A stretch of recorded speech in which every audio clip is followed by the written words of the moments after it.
Evening, everyone. I'm Andrea Hill, and I am here with another installation of Love Talks.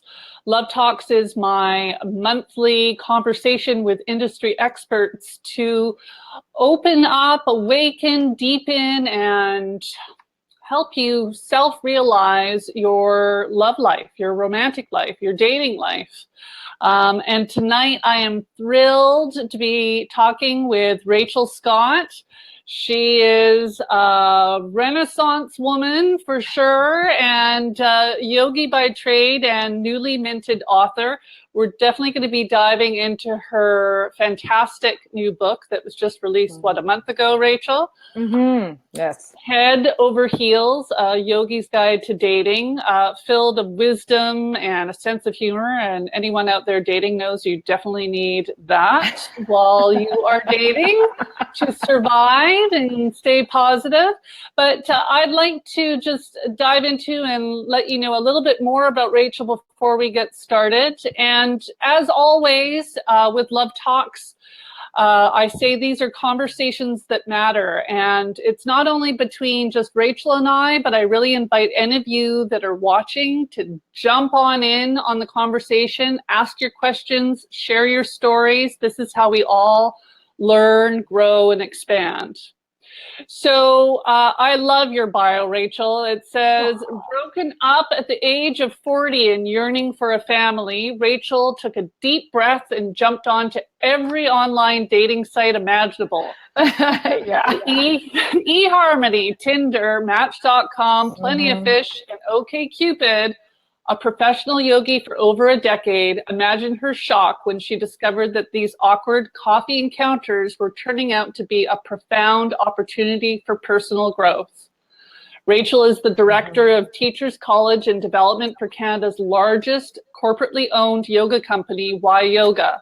The author of Wit and Wisdom from the Yoga Mat. She contributes regularly to Huffington Post and Yoga International and hosts an award-winning blog. A teacher of teachers, she has led over 4,000 hours of teacher training and has been a spokesperson at Wanderlust, the Toronto Yoga Conference, the Workout to Conquer Cancer, and CTV, Breakfast Television, and the Vancouver Province. Fantastic. And now she's here with us to share her own wisdom. And I'm going to be sharing links later on the event page, and we'll touch on it throughout tonight's broadcast, but you definitely need to pick up this book. It really spoke to me, and I'm sure it'll speak to you. Not only the wisdom, but as I mentioned earlier, a great sense of humor. Rachel shares her own stories and what she's learned about herself through these experiences, and how she's taken this wonderful knowledge from her years of practicing yoga to support her in the practice of dating from her practice of yoga. So Rachel, thanks so much for being here tonight. Oh, I'm so happy you invited me. It's very nice to be here. So tell me about the journey, like why the book? Why now?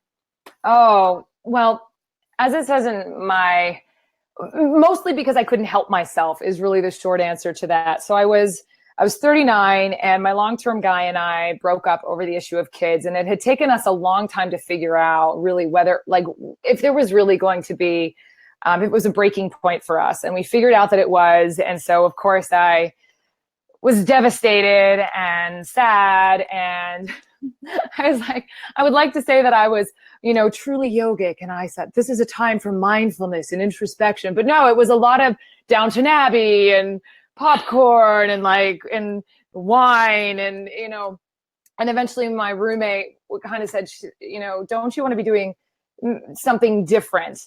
And I thought, yes, I need to be doing something differently. If I really want to make a go of having a family, and this is something that I really want to do, then I'm certainly not going to do it while I'm watching Maggie Smith. Although I love Maggie Smith on Downton Abbey and she's amazing, it's probably not going to lead me to the guy. And so when I started diving in, it was really hilarious because I'm a yoga teacher and I love to theme in my classes. So I talk about real life stories and bring them into the yoga practice. I find that weaving to be really beautiful. And so I started talking about my dating experiences in my class. I'd be like, you guys, I had this, I went on this coffee date and blah, blah, blah. And this is like yoga because, and my students started coming up to me after class and they were like, oh my God, Rachel, like this is just like this thing that happened to me. And I totally relate to this. And it just made me so aware of how universal this experience is of our poor little hearts going out there. And so as I started to share stories, I love writing and I've written in a lot of different venues. And so it was natural for me to blog about them. And then eventually I thought, you know what, there's enough here. There's enough here that I think I could put something together that would be useful. And I could put all of these stories and these lessons that I'm learning together in a more coherent way. So that's why it happened. And then so the event happened and then it was a process of writing it that took about 3 years to finally distill and bring forward. And here it is. Yeah, amazing. I love it. So much wisdom in between the pages. And as I was telling you earlier, before we even hopped on, I love how you support people through the process with the practice of yoga and also writing themselves. I mean, I'm sure even writing the book was cathartic for you because it allows you to process and really reflect upon what's happened, where so many of us just sort of flail our way through it in hopes that it'll all work out in the end. And there was flailing, my friend. There was a lot of flailing. Happened, which is okay. Flailing's okay, but it's also how we learn. It's also how we learn. I love. Go ahead. Go ahead. I was going to say it's so funny that you say that because when I was actually writing the book and putting it together, it came at a point where I'd been in this relationship actually from my dating, and then that relationship came to this really tumultuous end.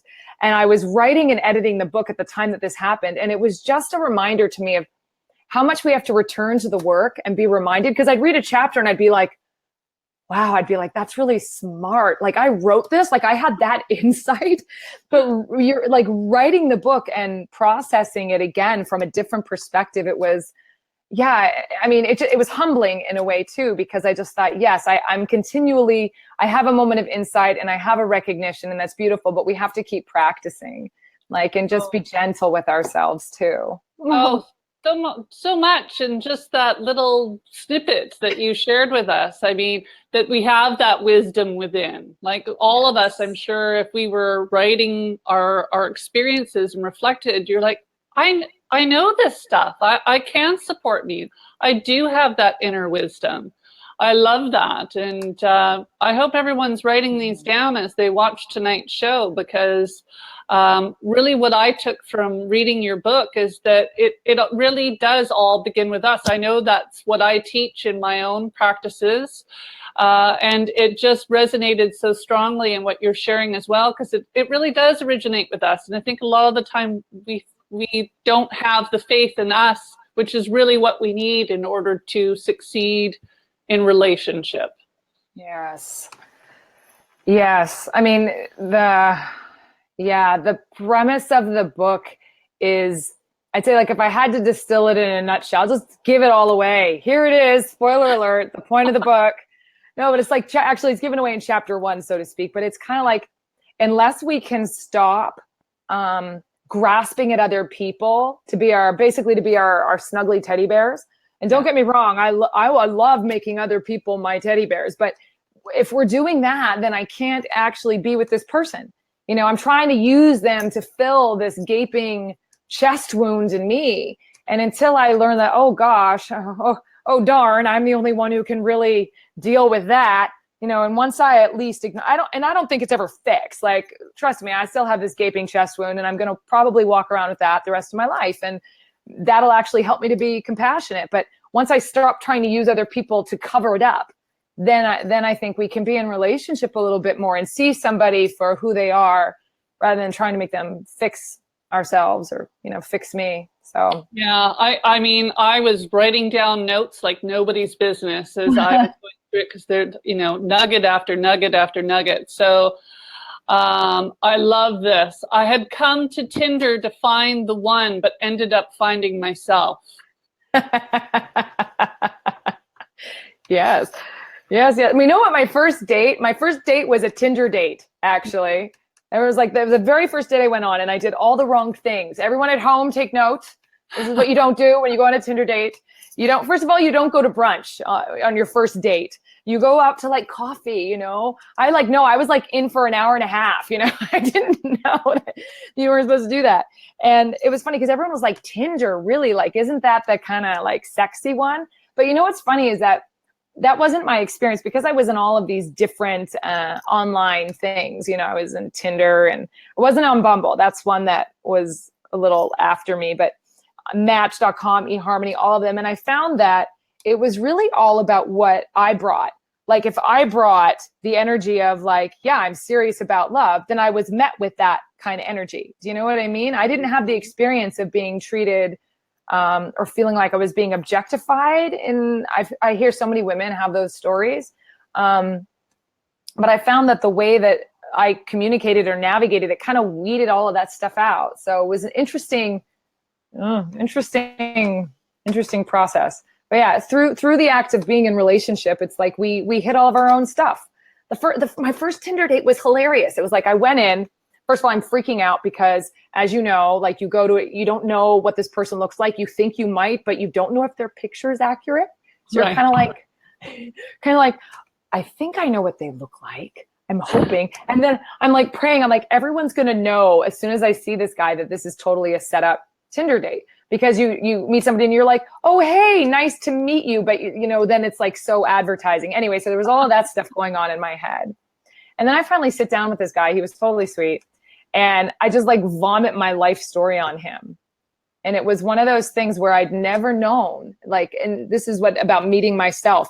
I'd never realized that was just what I did, like blah, all over somebody. And then I started watching myself through these dates, and all of our stuff just comes up and you see it and you go like, maybe that's not how I want to do the world. So, yeah. Or me. Or maybe it's not how I want to do me. Or me. Yeah, we show up trying to prove ourselves instead of being ourselves. That is so well said. That is beautifully said. Yes. Yeah. And we're all guilty of it. So awareness is a beautiful thing to have, which a lot of the time doesn't show up until we get into practice and are able to be reflective too. But I love how beautifully honest you are. And let's speak to honesty, because boy, is that a valuable tool while dating. Can you maybe speak to how it served you in your experience? Yeah. Well, first of all, I'm really bad at it, which is why I'm serious. I'm so bad at it. I talk about this in the book. This is one of my big, some people I envy the people who are just so not adverse to conflict and feel so integrated in themselves that they're able to share their truth. For me, it's been one of the big works. It's been one of this little soul's life lessons, is to try to learn how to speak my truth with compassion. So I was reflecting, actually. I was going back and doing kind of a relationship thing where you look at the history of your relationships and go, what do they have in common and how did I do them? Fascinating and alarming. And one of the threads that came up was how much I would silence myself. Not these guys' fault. They have no idea. But I just would perceive a threat. Like I would perceive, if I express this, they won't love me anymore, or worse, they'll be angry and they'll get mad at me. And I'm scared of that. And I can't even explain why. But I would just have this like, I would be like the little hamster that freezes, is just in shock. Like I just totally shut down and wouldn't be able to speak. I become silent. And my dad's an ex-Marine and stoic, and there's a lot of like buttoning up in some ways. And so for me, learning to be honest, dating was this amazing place to kind of put on my training wheels a bit, because, oh my God, at the end of every date, I made it a practice that at the end of every date, and this might sound horrifying and it was alarming sometimes, but I would say like, let's do a check-in. And I was always scared, but it was like, let's check in where we're at. Yeah. Oh, it was so terrible, but it was good. Yeah. And so it had that, like, do you feel comfortable having a check-in? And what was amazing about that is that, like a lot of times it would be, wow, you're an amazing human. I'm not really feeling the the thing I need to feel to move forward, but like, I really appreciate your time. And so, and when I would, you know, if that were the thing that I shared, sometimes it was, wow, I don't know. And that was also good to just share, you know, or it was, yeah, it would be great to see you again. But whatever it was, I wanted to have that moment of honesty. And especially when it was uncomfortable, it was really good practice, because I thought, you know what, I can either be uncomfortable for like 2 minutes, probably. I can be like in my squirmy place, or like, and that to me, that's stepping up, because the alternative to that is that I leave this person. I'm like, oh no, hey, just text me later. Yeah, it was fun. And then just like what, not show up or cop out and text later. I'm like, and then they're walking around thinking that I like them in that way, or thinking that what plans are we going to have next? And I thought, which is really more compassionate, which is better. And so it was practice though. Like it's not something that I felt comfortable with or good at particularly at all, but to go on dates and have the opportunity to just like, okay, let me be honest. Let me practice that thing I'm not very good at, because Lord knows it's going to be this is a very important relationship skill, right? When we get down like into a relationship and I have to talk to you about, you know, our special needs kid, or what are we going to do about my mom who's now sick? Like you really need your honesty. You got to pull on your big girl pants, right? So practice. I love that. I love that, because you're showing up for you, which allows you to show up for someone else too. Yeah. Well, which is super powerful. And what a great place, regardless of which way the relationship goes, to create that foundation for yourself first and foremost. But if you continue into deciding and testing the waters if you're right for each other, you're building a beautiful foundation of trust, because they know, you know, you're going to show up for you and share and ask and express what it is that you need. And in turn, they know you're going to do that for them, and hopefully they'll do it in return. Yes. Which I love, and not enough people do, you know, in this day and age of like ghosting and flakiness and everything. We're doing ourselves a disservice when we adopt that kind of behavior. I totally agree. It's, you know, what I eventually came to was, it's like as good as it is for them, and I think it is good for them, and just like I'd want them to be honest with me, it was building of my own character. And I just had to have a hard conversation recently. Like it was just like last night, but it, you know, it's like one of those things where, you know, I feel I'm not comfortable. I don't know that we're ever comfortable with it, but I thought, no, this is important. And at least I feel like at least I put on my training wheels and I know that I can. So, and it makes me feel like I'm holding more integrity and standing in my own truth, which I do think builds trust. Because if you can communicate your truths, even when they're uncomfortable, then you guys, you know that someone's not like, I don't know, having an affair for 6 years behind your back and something, you know what I mean? Like you hear these terrible stories about deceit that happens, which is so devastating. So yeah. Accountability too is so attractive. And we talk about self-love, and when we're accountable to ourselves, it's attractive to us. We love ourselves more because we know that we're holding ourselves to account and that we can rely on us. And then, of course, it's very appealing to others. I mean, anyone that I know that owns their shit, I'm just like, oh, you're the cat's meow. Like, I just think that's fantastic. Even at the risk of looking like you don't know what you're doing, or it might sound stupid, or like showing up anyways is such a beautiful thing. So I love that. I love that. So we're talking about yoga and dating tonight, and some people might be, well, how do those two go together? But Rachel explains it beautifully and takes you on this gorgeous journey through her book, Head Over Heels, A Yogi's Guide to Dating. And here's another little wisdom nugget that I love. The thrill of possibility plus a dose of sexual attraction creates the perfect storm for losing our cool. The stakes may seem low, but we realize they're actually quite high. I love that. So how does someone keep themselves grounded through your your knowledge and wisdom and yogic teaching in that storm. Yes. Well, this is it too. This is like, for me, our yoga practice is not designed to be just like on some mountaintop or like on a mat and you lie there and you're like, I'm so calm all the time. I'm like, my life does not look like that. I thought like, oh, I have to be a yoga teacher. Like everything's gonna be done. Namaste. I'm so calm. I'm not, you can probably tell I'm not a calm person. I'm like, I have like all these feelings. And so for me, the practice of yoga isn't about muting our feelings or kind of lulling them to this sort of tolerable hum. Like, in fact, I think the practice of yoga helps us to create a container where we go, oh, or we can think of it as like a centeredness where the storms kind of rage all around us.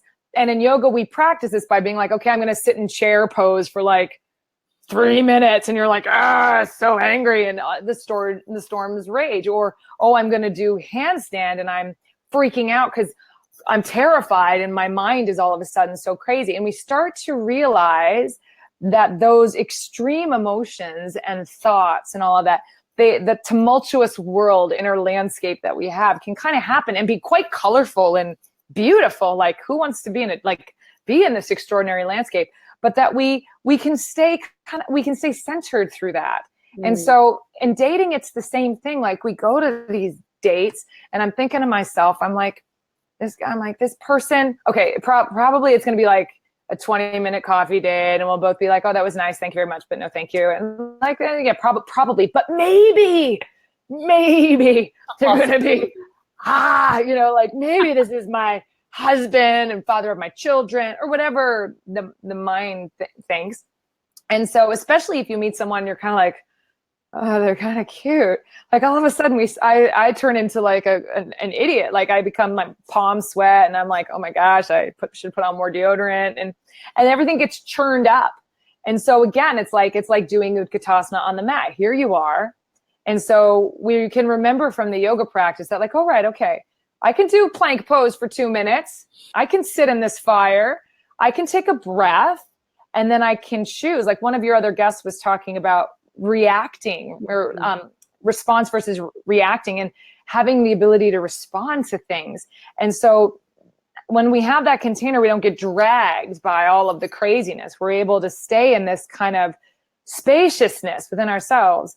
And I love that, because the practice that we do in yoga and the practice that we do when we go on these dates, it allows us to, I think, to expand the range of possibilities for what we can feel as humans, without freaking out and losing our shit, like without kind of running off the rails or throwing a temper tantrum. We're kind of like, okay, this is a lot. Whew, all right, I'm feeling so much, but I can stay with it. I can, stay in the center of the storm. I love that. And when you have that grounded centeredness that you're speaking of, that's when you can actually see clearly, or more clearly, what's happening around you, as opposed to letting the mind chatter take you out at the emotional knees and potentially start creating a story that's not even happening in front of you. I have to take a minute and share this, because it looks like you're being missed tonight for one of your classes, because Oliver's saying that explains why my yoga teacher isn't in my class tonight. Yes. She's bestowing wisdom elsewhere. That's fantastic. I love it. I love it. So, hey, anybody watching, and if you're missing Rachel in class tonight, make sure that you stay in and ask your questions. We're here to answer them, or share your own experience, or what's resonating with you. So let me dive into another piece that you talked about, and you touched on this a little earlier in the conversation, and it was about looking to others to fill our holes, and what you call it is our missing pieces. Yes. And I think a lot of people are dating from that place. I know you speak about this in the book as well, and goodness knows I've ranted about it myself, how you know, the romance novels and TV and, you know, goddamn Jerry Maguire, you complete me. Yeah. That perpetuates this idea that someone else will complete us, that we're not happy unless we're in a relationship, completely making us sacrifice or not take any responsibility for our own fullness, our own happiness. Yeah. I'd love for you to flesh out and maybe share a little bit more what you mean about missing pieces and what that's meant for you. Oh man. Well, it's like, it comes back to that feeling of that gaping chest wound, like just like, eh. And you know, we do it, we're so human. We do it everywhere. Like, and everyone's going to have a different drug. You know, it might be a literal drug, or it might be like, if I just have an awesome career, I can be like, I can put my armor on. I'm good, right? Ha. Or it's like, if I have this awesome car, I feel great about myself. If my hair is good, if my clothes, or whatever, we all do it. And the place that I think we've been taught to do it the most is in romantic relationships, where, and I'm such a romantic, like, and I hide it very, very well. You too. Yeah. So I've been like, you know, pining for years, waiting for, you know, Prince Charming to show up, and it's going to be like this. And then they're going to fix it. They're going to fix this thing. And, you know, I remember the first time that this really, I mean, I think that it's really amazing to recognize it. And I think it takes such courage. I think of Pema Chodron, I just love her. She's a beautiful Buddhist nun. She's a writer. And she talks about like standing in this place of restlessness and groundlessness.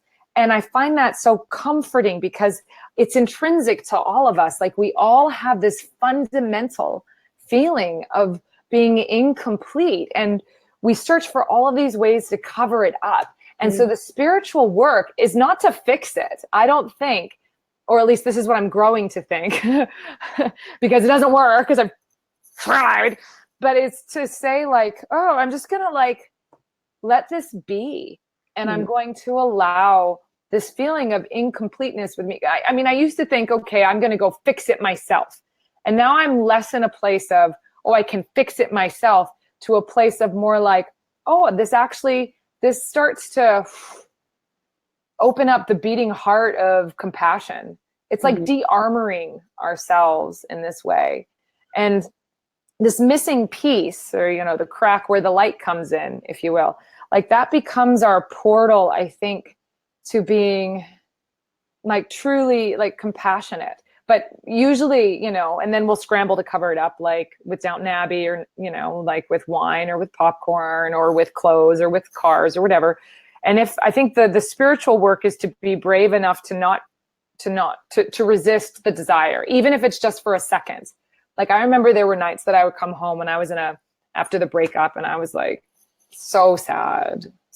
And I would come home, and it was like fixing my problem. If I could resist like eating the chocolate or drinking the wine for even like 30 seconds, let's say, it was like a spiritual triumph just to practice sitting in that space. I don't know. Does that seem, do you know what I mean? It does. Yeah. Sitting in our discomfort can actually provide greater gifts than avoiding it. And so many of us avoid our discomfort and pain, and we lose our opportunity to expand and grow.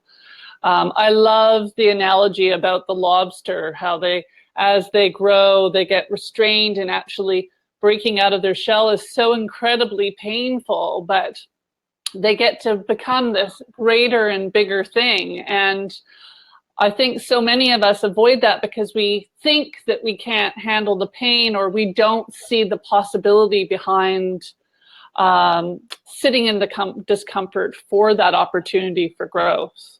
And your missing piece speaks so greatly, because I think so many of us, and I certainly have been guilty of this and have to catch myself when I try to use this as sort of a patch job, is that we think that our value is something that we own outside of ourselves. It's things that we acquire that make us valuable.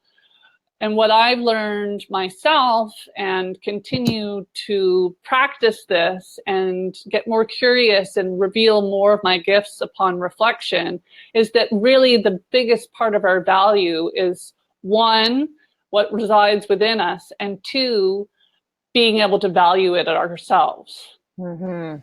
Yeah. Because we'll constantly be chasing or moving locations or something, thinking it's going to fix or make things better. But it's sitting with ourselves that allows us to actually see it and show up if we're willing to look. So I love that. And I think you share actually a really great quote from her that says, when we have a stronger sense of who we are, then we can arrive in our relationship adventures from a place of strength rather than a place of desperation, open-handed rather than grasping, centered rather than needy. I love that. Because when we feel like we're missing that piece, that's what we're doing. We're grasping desperately like a person drowning to other people. And that's not sexy. Let's just get real. That is not sexy. At all. Yeah. Dancing around the rose bush with that. Nobody likes that. Yeah. Nobody likes that. Least of all us. I mean, talk about an ugly feeling. Yeah. Yeah. I've had those relationships where I've been on both sides of it. Like I'm sure many of us have done both ends of it, where there was like, I remember after my divorce, man, I was a wreck. Like, talk about gaping chest wound. My divorce was devastating. It was very challenging, very challenging. And it was like, I was looking for any affirmation I could get because my sense of self had been so decimated. And I don't think I wasn't quite strong enough yet to sit in that as a spiritual opportunity. I struggled to, but I wasn't able to take that fully on. I was still in this place of wanting other people to fix it, you know? And so I would try to get the guy to like me so I could be like, oh, no, I'm okay. Like, okay. And meanwhile, it's like, well, am I seeing him? Like, am I able to see him for who he is? No, I'm just like, fix me, be my Band-Aid, you know? And that's not good. And of course, that's why those rebound relationships generally probably don't last, is because you can't actually, you're not with the person for them or seeing them for them. And yeah, it's spiritual work, man. It is hard to do that. And it's sexier when you do, because there's something about, like, don't we do this all the time? And this is kind of outside the purview of my book, but we play chase games with each other. Like, there's always somebody pursuing and there's someone running away, and then it changes. And like, I mean, at least I've done this a lot, where I'm chasing someone and I feel safe chasing them because they're running from me, but God forbid they stop and turn around and I'm like, oh my God, I'm like running away. And so we play these games rather than just standing in ourselves, which is more truthful, to come back to our, earlier conversation about truth, to stand in that. And then rather than shadow boxing ourselves, it's like, then we're actually with another person rather than just playing this game of whatever the heck it is that we play. Peekaboo. Peekaboo. Yeah, exactly. Except when the ICU shows up, then that's usually when we're not really ready to be seen, or we don't want to see someone else. Yeah. Yes. Yeah. Tricky. We're funny creatures, aren't we? Yeah, we are. So I love this too. Love lies, and we're going to talk about love and romance a little, and the big difference between the two, because I love how you really speak to that in the book. And this quote resonated. Love lies in our willingness to know someone else deeply, flaws, farts, and all. And you can only see someone else for who they really are when you aren't busy using them as a human shield for your own bad feelings. Yes, right. This is kind of like exactly what we're talking about. As someone, if I'm using someone to cover up this gaping chest wound thing, like they're just a tool for my own well-being. And it's not that they're not a beautiful tool, and it's not that they don't have beautiful qualities and that maybe I wouldn't like them anyways, but that's the usage of this other person. And so it's like we have to become adults again. I feel like I'm 43 now, and I'm like, I have to constantly practice being an adult. I really don't like it. But it's like, that's the work, is to return and to take care of ourselves so that we can, you know, be more with other people for who they really are. It's funny, I talk. So true. So true. I talk a little bit about the difference between romance and intimacy, which, you know what, which is, I think, interesting, because I love romance and romance is fabulous. But one of the things that I sort of was percolating on, I'd be curious what everybody thinks about this, is that romance can only exist, like the Jerry Maguire thing, right? It can only exist in the vacuum of mystery. Like, you can only be my ultimate fantasy if I can fill in a lot of holes around who you are and make you perfect. And you're like this ultimate person. So the romance requires a lack of knowing of the other person, because we just sort of fill in everything our mind wants about them.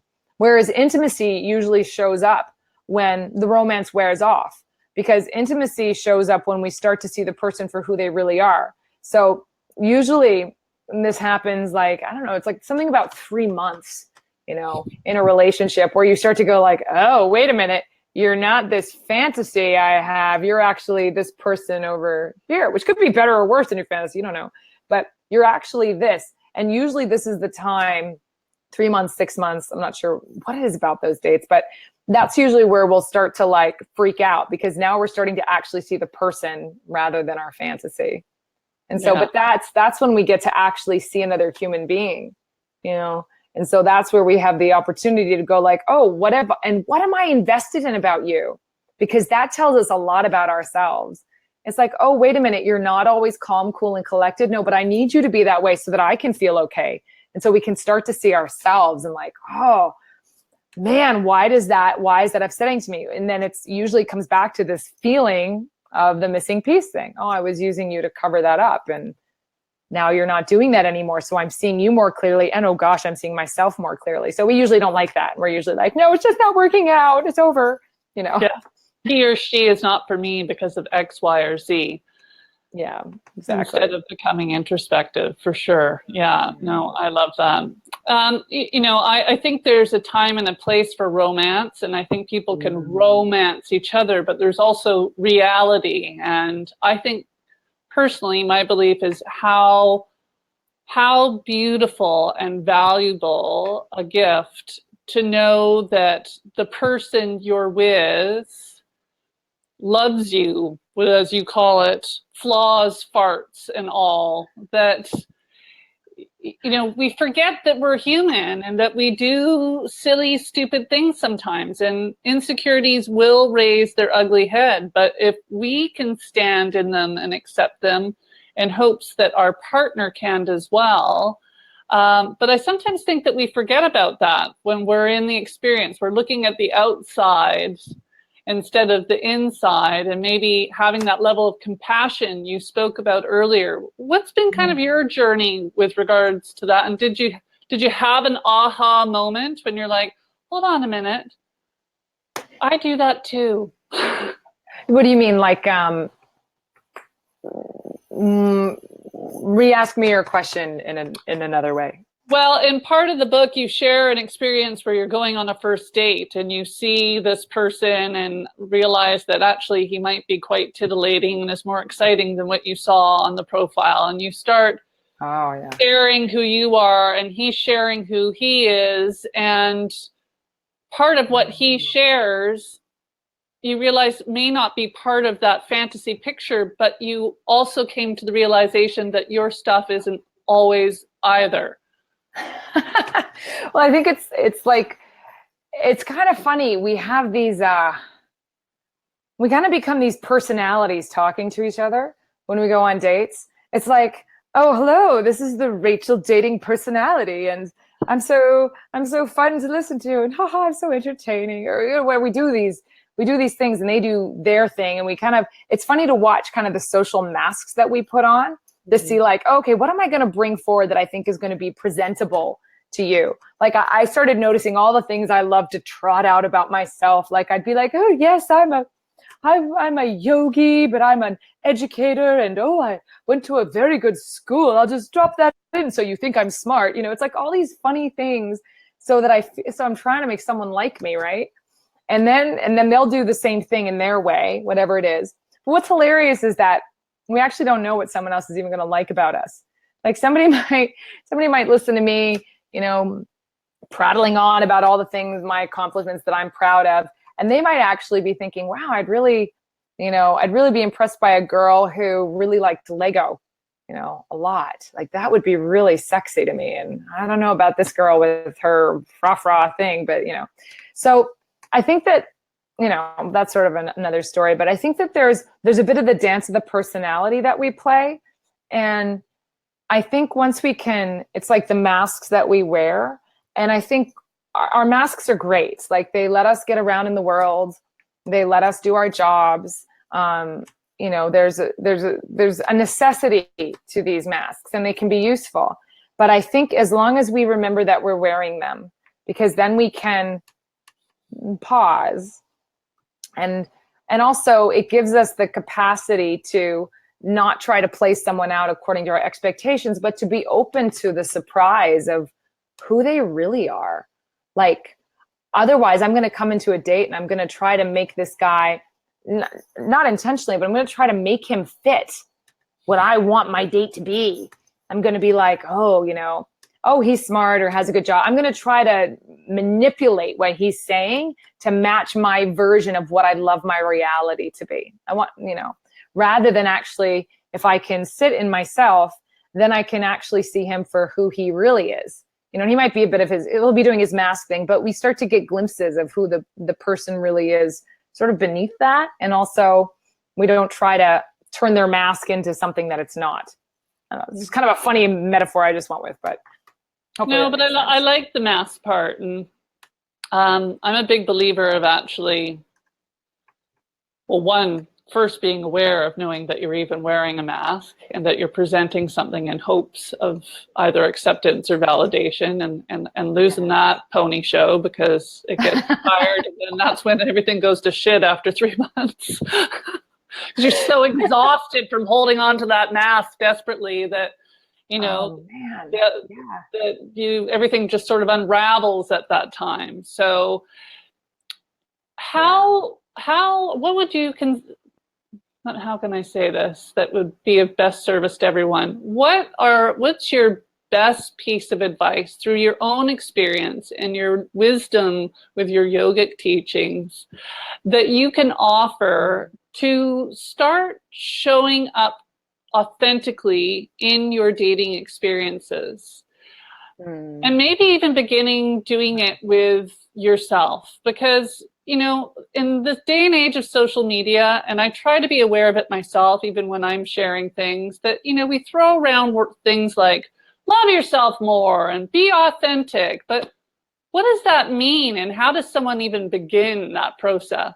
Oh, yeah, isn't that the heart of it? Like, how do we practice self-love?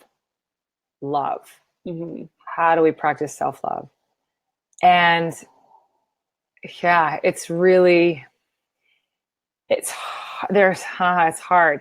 I think that for me, at least, what I'm discovering is that self-love starts with honoring my truth. So, and honoring like who I am, because when I can, and that starts to be self-acceptance, when instead of like pushing away feelings that I have or pushing away thoughts, instead to start to create an acceptance about what I'm feeling. Yeah, I totally agree. It's a lifetime inquiry. It's like so huge. It's like this process of kind of going like, okay, I see who I am and I can be with that. And this is why I think that like yoga practices can be so powerful for us, because what they're doing is, whether it's in a physical practice or whether it's sitting and meditating, is that we're asking ourselves to become spacious for our own experience, and to be able to like say like, yes, this is where I am and this is good. And to touch back into the core of presence that is at the heart of each one of us, this like magical mysterious quality of aliveness and consciousness that each of us has. And when we start to practice and when we become quiet, and for me, it's just like feeling my heartbeat and going like, what the fuck? Like I'm alive. Like there is something that I'm a child of the universe and it's moving through me. And when we get quiet, I think we begin to sense our own mystery a little bit. And when we touch into that place, for me, there's a sense of self-love and self-belonging. And if we can do that for ourselves before we go on the date, before we, I don't know, check our messages on OKCupid, whatever. But if we can cultivate that within ourselves and meaningfully create a space for that in our lives while we're doing this thing of like participating in how am I going to engage with someone else, to take an equal measure of time to invest in us. So it's like one of the practices I put in the beginning of the book is like, for every date you go on, do a date with yourself so that it becomes this practice of being worthy for us. Like I'm worth spending time on me, not just spending time on, going out to meet this guy. I'm worthy of my own company. So we can because I don't know about you guys, but I've got like so many demons and hamsters inside me that, which is one of the reasons that I do these practices is to practice becoming more like kind to my own humanity. Because I think if we peel away all of the fruff, there is a center of great tenderness and great love and mystery at each one of us. But because we're so conditioned in this world to run around, we have to practice reconnecting to that source as best we can. Yeah, that's huge and so incredibly vital. Taking the time for us, creating the space for us. And I love that piece of speaking to understanding the value of just our own company is so profound. Yeah. I want to invite anyone else. I know we have some great people on tonight watching, and some of you have weighed in with your thoughts. Jill, thank you. I think it's a lifetime inquiry. Yes, absolutely. Knowing and loving ourselves is an ongoing loving exercise, hopefully, that each of us can step into, as Rachel says, practice of every day, not just when the shit hits the fan. Yeah. And dating too is a practice as well. But with everyone watching, I encourage you, we're coming up to sort of our last 12 minutes of our time with Rachel. If you have any questions, please throw them up there and we'd love to answer them for you. Or if you're watching the replay later, put them in the comments and we'll certainly both be available to weigh in. So, Rachel, I want to start to wrap things up with a couple of questions. I do this with everyone at the end of it, and then hopefully we'll even have a little time at the end to talk a little bit more about what you're up to. And they're not simple questions, but I know you're going to have great answers. So you don't ask simple questions. Oh, good.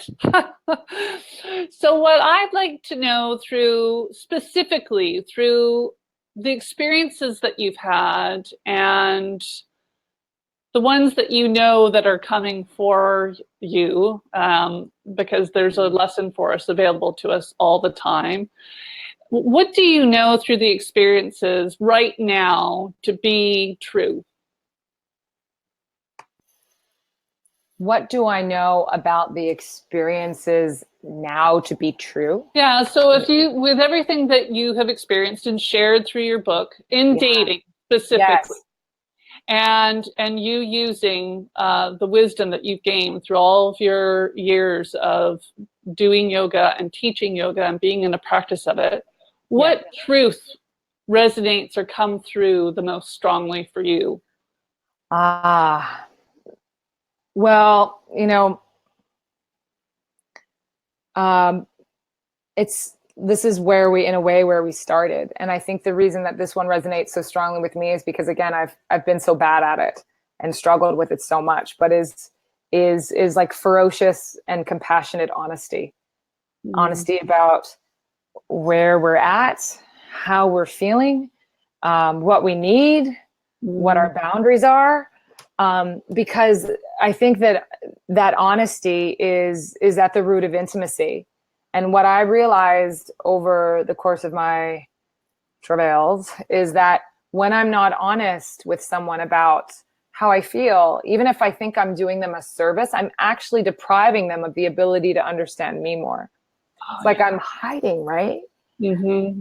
So for me, that's been one huge truth that's come out through this work on the mat and off the mat.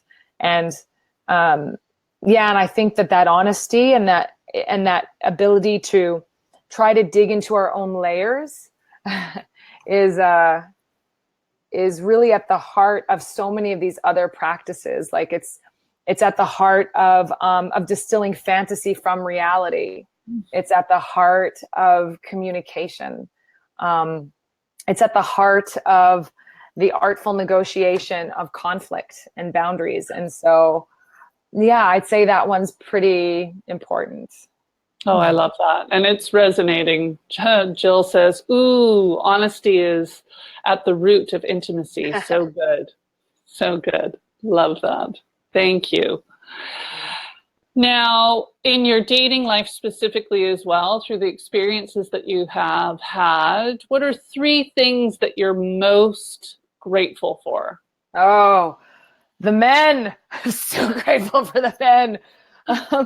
But, I actually dedicated my book to the gentleman with gratitude because, and maybe this isn't quite the question, but I really think that having dance partners in this, and you said something in another love talk that you did, which was I'm going to misphrase this a little bit, but what I interpreted it was giving people the benefit of the doubt. It's like generous assumptions. Yes, generous assumptions. I love that. It's like holding people in esteem, and I think that recognizing the humanness, the humanity of the other person is huge. And even when it's something like some guy texts me and says, hey girl, I tried to, even that, I'm like, you are a human, hey girl me, and I'm going to recognize you as a human. So, and give people the benefit of the doubt that people, it's like, again, to see that softness, right? Yeah. Everyone's looking for connection. And I think we can honor that. Yeah. So, okay. So, what was the question? I know there were 3 things. What was I supposed to? I got excited. Well, that definitely counts as a big, powerful one. But if you can think of 2 others, that would be great. Okay. So these are grateful for from your dating experiences. Oh, okay. Yeah. I'm grateful for. I'm really grateful for the mirror of it. To me, all relationships, everything we do in the world is a mirror back to ourselves about how we're doing the world. And relationships are the most intimate mirror of all. And dating, it's like this wonderful little space where we get to kind of practice seeing different aspects of ourselves because we're meeting if we're open to it, because we're meeting different people every time. And you can sort of explore the edges of who you are and how someone reflects you back. So I think I'm really grateful for the mirror and those experiences because it really allowed me to see myself more. Like without these relationships and without seeing it in different places, to be honest, I wouldn't realize that I had struggles with, articulating my feelings. I wouldn't realize that I had, struggles with conflict and avoidance, but it's only through sort of the grace of these interactions that I've been able to become more intimate with myself because we can't see it all. I can't see the back of my head, but these relationships start to shine lights on all these different parts of who we are. Oh, I love that. Looking at dating, shifting your perspective instead of it being something transactional or something that you do to get something, just looking at dating simply as a gift for yourself. I love that. I love that. I love the way you put that. That's really a beautiful way to change the framing of it, because I do think, like, exactly like you say, we do expect relationships to be transactional. Like, what am I going to get? What are you going to give me? What do I have to give in return? Yeah. Rather than, seeing how it helps us to discover our own humanity and helps us to see and support the humanity in others. And the more we do that, the more we can see it everywhere. And isn't that going to make the world a better place? So thumbs up to that, Yes. I love that. These are powerful gratitudes. One more. Yeah. Oh, there's so much. Oh, well, I know this is kind of similar to truth, but again, that is sort of my theme. I'm really grateful for the opportunity to practice. Like, I was so grateful to these guys for like holding space for me in a way to practice the things that I needed to work on or needed to say or to be heard or to practice hearing my own voice in the world. Like, everyone's going to have something different that they need. Some humans are going to come into dating and they're going to be like, I need to feel like I'm in a physical body. I need to feel my sexiness or my aliveness, or I need to feel like I can make conversation and connect with people who are outside of my comfort zone. So everyone's going to need something different from this. And so, or it can take the opportunity to practice this. So having the space to practice, for me, the honesty piece was super important. I think that's like, I am incredibly grateful for that, because they were, I have to say, like, the gentlemen that I met when we would have conversations, like, they were so lovely and so wonderful. Whether it was, I don't know if I want to see you again, or yes, I definitely want to see you again, or you're really delightful, but I just don't think this is right. They were all so like gracious.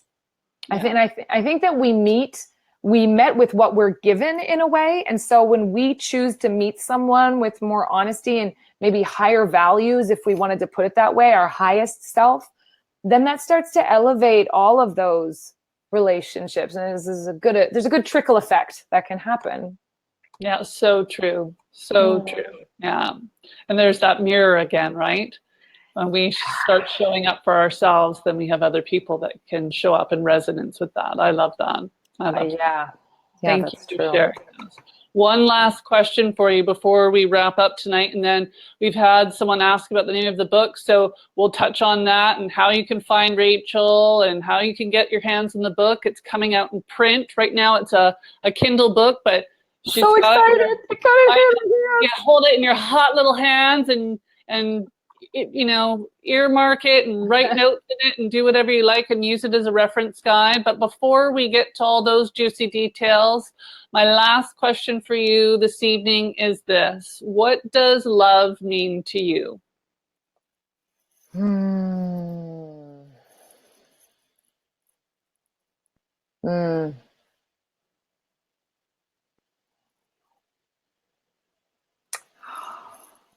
It's everything. It's our why, I think. And for a really long time, I thought my why here was to be, I don't know, smart or successful or something like that. And now I feel like our why is to love.